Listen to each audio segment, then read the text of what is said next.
2 महिन्यांपूर्वी कुत्रा चावला. घरच्यांपासून लपवलं. आता चिमुकल्यासोबत घडलं भयंकर.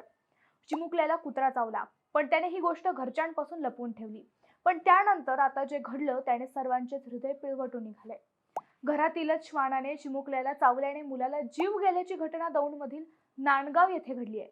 माजी उपसरपंच गणेश खराडे यांचा 11 वर्षीय मुलगा शौर्य याला 19 मार्च रोजी रंगपंचमीच्या दिवशी घरातीलच मोती कुत्र्याने ओरखडा घेतला. त्यानंतर खराडे यांचा कुत्रा गायब झाला. ही बाब शौर्यने कुटुंबियापासून लपून ठेवली. घटनेनंतर 2 महिन्यांनी रविवारी दिनांक 26 मे रोजी शौर्याचे हातपाय दुखू लागले. खासगी डॉक्टरांनी शौर्याला प्राथमिक उपचार केल्यानंतर घरी सोडले.